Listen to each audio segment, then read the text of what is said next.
trip to Kyrgyzstan has two purposes. Firstly, the country has become one of the main hubs for smuggling sanctioned goods to Russia. In 2022, trade turnover between the countries increased 1.5 times, and this year the US imposed sanctions against 4 Kyrgyz companies that helped circumvent international restrictions on Russia. Putin's second goal is a meeting of CIS leaders. Thus, in one trip, Putin will also hold talks with the leaders of Azerbaijan and Tajikistan. Armenia refused to participate in the meeting. According to experts, this indicates a serious weakening of the Kremlin's position.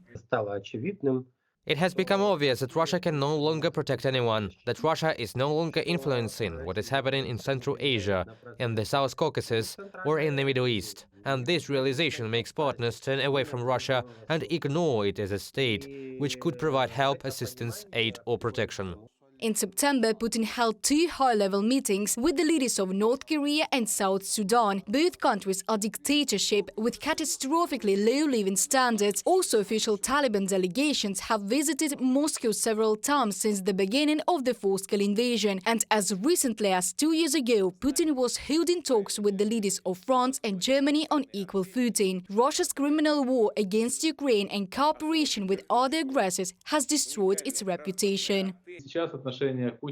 Macron's attitude towards Putin was articulated by Macron when he said at a Munich interview that Russia is now a middle power and cannot be among the permanent members of the UN Security Council. This, in general, mirrors how Russia's role has fallen since the start of full-scale aggression against Ukraine. After the International Criminal Court issued an arrest warrant for Vladimir Putin for organizing the mass deportation of children from the temporarily occupied territories of Ukraine, the Kremlin dictator has not traveled outside Russia. At all scheduled international events, such as the BRICS summit, he spoke online. Putin even refused to visit Turkey, which maintains partnership relations with Moscow and has not ratified the Rome Statute, meaning that it is not subject to the decisions of The Hague. This way, Ukraine is achieving one of its goals, the international isolation of the Kremlin regime. It is clear that he has allies. It is the axis of evil.